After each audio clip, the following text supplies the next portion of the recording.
Quando pensamos em alfabetização, é comum lembrarmos apenas do ler e escrever. Mas será que a linguagem verbal é a única que nos ajuda a compreender o mundo em nossa volta? Eu não sei vocês, mas eu, por exemplo, adoro cinema. E eu aprendo não só com as histórias dos filmes, mas com as imagens também.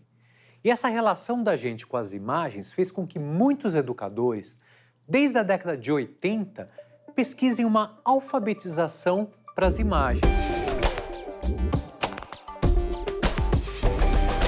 Pois é, pessoal, tudo bem? Não precisamos pensar muito para lembrar o quanto de contato que a gente tem com imagem desde a hora que acorda, né? Seja no jornal, na internet, nos outdoors, na propaganda, nos games. Bom, estamos produzindo aqui para falar de alfabetização para as imagens um programa audiovisual, que reúne imagem e som. Eu vou, inclusive, conversar com o professor Pedro, do LabMe. Tudo bem, Pedro? Tudo bom, diretor do LabMe. Tudo bem. Pedro, qual o papel das imagens hoje na nossa vida? Bom, olha, as imagens, elas estão presentes na história da humanidade desde a época das cavernas, né? E hoje, cada vez mais, a gente vive uma cultura, né, das imagens. Elas estão presentes em todas as plataformas no nosso dia a dia. E não é à toa que o audiovisual, hoje, é uma das áreas da economia criativa que mais crescem no mundo, né? No episódio de hoje, para falar justamente da linguagem não verbal, a gente foi conhecer uma experiência em Belo Horizonte, chamada Oficina de Imagens, que trabalha desde os anos 90 com o tema. De volta no estúdio, falamos com o jornalista e crítico de cinema Sérgio Riso, que tem um estudo profundo sobre educação para as imagens. Vamos então para Belo Horizonte. Em termos de políticas mais globais, não é interessante que você tenha uma educação mais avançada. Então, por isso que a gente também não consegue avançar. E mais do que nunca é importante que existam movimentos e programas e formações para pensar mídia e educação.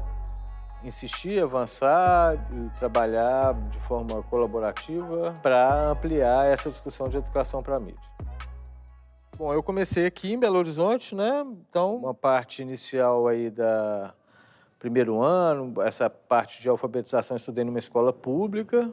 Quando eu estava com 20 anos, então, eu resolvi vir para Belo Horizonte e já fazer comunicação. E me interessei pela área de vídeo, né?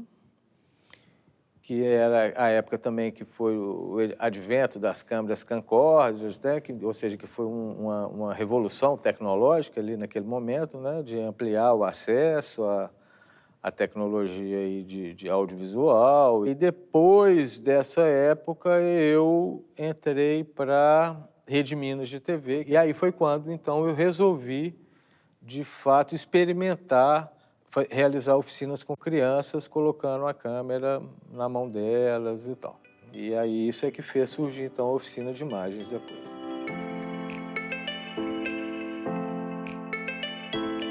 A Oficina de Imagens é uma organização fundada em 1998 para fazer com que a gente compreenda melhor o universo das imagens e como as informações são produzidas a partir de uma visão crítica de mídia, a perspectiva de uma educação para a mídia.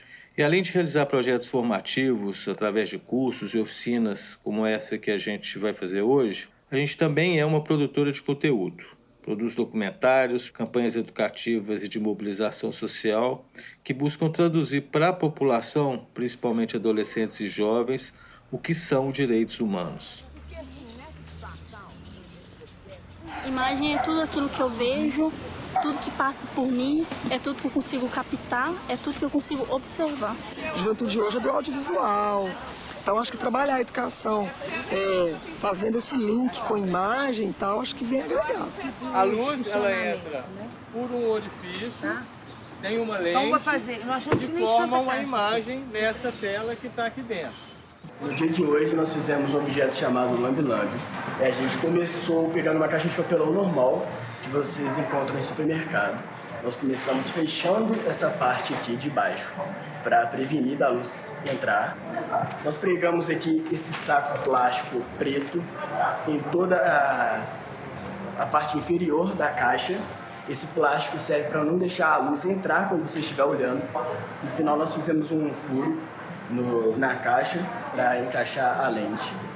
A gente coloca a cabeça aqui, a gente já se depara com papel vegetal refletindo a imagem por causa da lente, essa parte furada da caixa.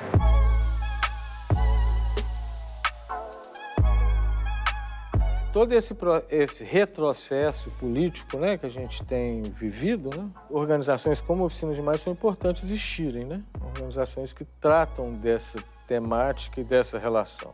Eu acho que uma das funções do nosso trabalho é exatamente falar quais são os direitos, né? Do ponto de vista de direito à comunicação, quais são os direitos que estão previstos na Constituição e traduzir isso, né? Eu acho que tem uma questão fundamental aí, que é como que você traduz direitos, né? Por mais que tenham demandas no campo da educação de métodos interdisciplinares, transdisciplinares, tem que discutir mídia na escola, ainda a estrutura da escola ela é muito rígida, né? Ela é pouco aderente, né? Por mais que existam diretrizes para isso, mas essa lógica conteudista, né? Ela é ainda muito forte, né?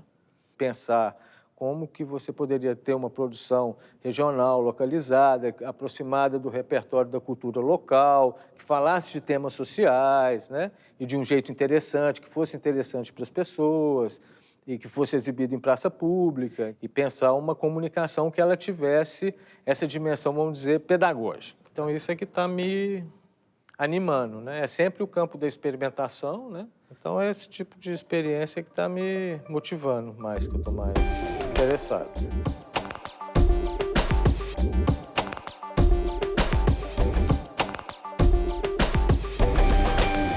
Educação para as imagens. Um conceito aqui no Brasil muito debatido, mas ainda com poucas práticas sistêmicas ou estruturais mesmo. Para tratar desse assunto, a gente tem o prazer de ter no estúdio o jornalista e educador também, Sérgio Riso, crítico de cinema. Muito obrigado, viu, Sérgio, por ter vindo aqui falar com a gente. Prazer é meu. Você tem uma longa pesquisa, quer dizer, tem inclusive um doutorado em cima das práticas de educação para as imagens, né? Tornar isso um valor explícito da escola. É necessário? Eu considero que sim, por vários motivos. Um deles é o de que crianças e jovens, eles merecem ser apresentados a riqueza da expressão por meio de imagens e sons, né? Imagem, som e imagem e som, né? O mundo do audiovisual. Por exemplo, eu não entendo por que uma coisa tão simples de fazer, tão poucas escolas fazem, que é você ter um cineclube. É coisa simples, eu estou me referindo a dar um trato lá na melhor sala disponível, se você não tiver um auditório, e periodicamente organize exibições acompanhadas, né? Porque esse é o espírito do cineclube, acompanhadas de discussão. De qualquer maneira, a semente terá sido lançada se você experimenta fazer algo assim. Sérgio, a gente aqui, além de falar sobre educação midiática, a gente faz educação midiática. Os estudantes do Centro Universitário Belas Artes estão aqui, eles fazem parte do LabMe, que é a nossa experiência, que está nos bastidores do Idade Mídia. E agora vamos dirigir perguntas a você. Hoje em dia, qualquer pessoa pode produzir um conteúdo audiovisual, disponibilizar na internet, nas redes sociais, diferente de antigamente. Qual é a melhor forma de fazer uma certa curadoria em relação a esse conteúdo? Acho que cada um de nós, com base nos nossos interesses, precisa criar seus mecanismos de curadoria, né? Que podem ser temporários, por exemplo, sei lá. Você estabelece que neste semestre você quer conhecer melhor a produção feita por jovens na periferia de grandes cidades, né? Vai mapear e por 6 meses você vai acompanhar intensamente tudo que foi possível e, sei lá, talvez ao final do semestre você diga: puxa vida, me sinto muito mais segura em relação a esse assunto. Agora eu continuarei acompanhando, mas aqui nesse canal, que eu descobri que é muito legal, naquele outro ali. Então, o que você aponta aí é um pedaço do desafio, né? É o pedaço que corresponde ao audiovisual produzido, nossa, graças à democratização da produção, por milhões de pessoas espalhadas pelo planeta. Mas é um desafio de todos nós, eu acho que para o resto da vida, né? Como é que faremos a curadoria das informações disponíveis? São muitas informações, é preciso que haja uma curadoria. Agora, a crítica hoje, usando essa palavra de uma forma mais simplista, é o que mais a gente encontra opinião e crítica na internet, né? Qual o papel do crítico que faz uma resenha crítica, que tem uma perspectiva histórica, de curadoria mais aprofundada nesse mundo de tanta opinião circulando? Eu gosto de entender a atividade do crítico como a atividade de um pesquisador. Então, o crítico de cinema nada mais é do que um pesquisador de cinema. Se você tiver isso em mente, de que o crítico é um pesquisador, a gente tem já a diferença em relação ao grosso da produção de opinião sobre cinema que hoje circula, né? Então, me parece que boa parte da produção de opinião sobre cinema hoje se parece com os fanzines de algumas décadas atrás. Aquilo é feito por um fã de cinema. E claro que pode ser divertido, inteligente, bem feito, não tenho a menor dúvida. Como também pode ser todo o contrário.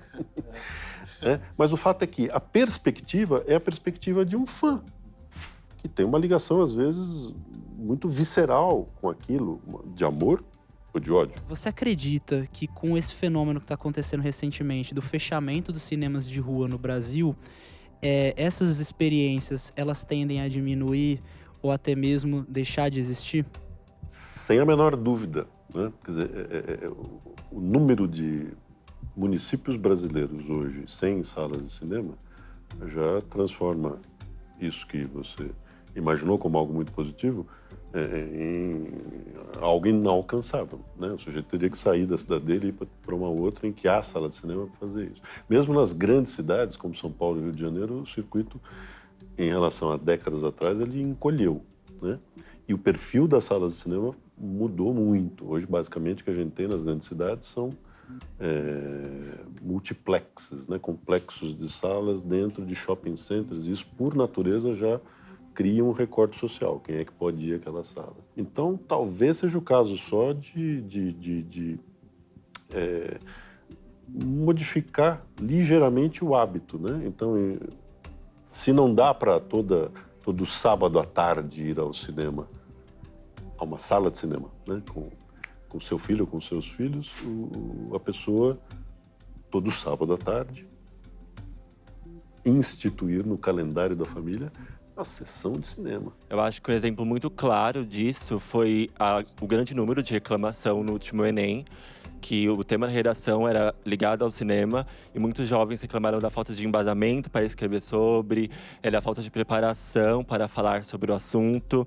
E eu queria saber como fixar a ideia que o cinema e o mercado audiovisual é de extrema importância para a formação intelectual e educacional para os jovens.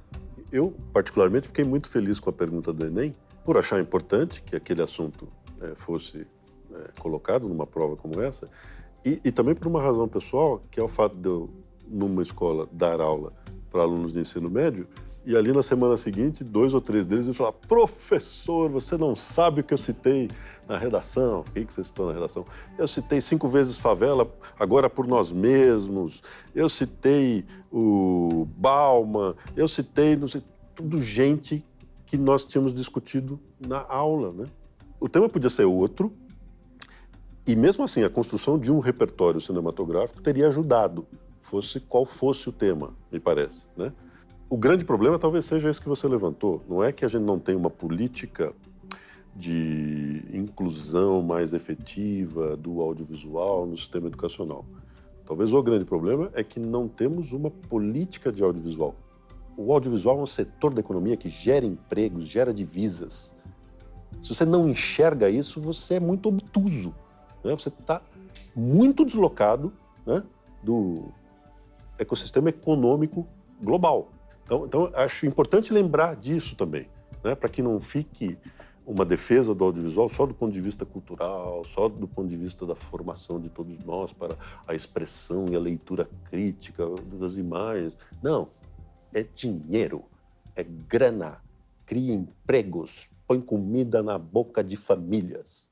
Eu agradeço muito sua presença aqui no Idade Mídia. Eu que agradeço. Foi um prazer. O programa fica por aqui. As discussões seguem na internet com a hashtag Idade Mídia. Encontro você no próximo episódio. Até lá!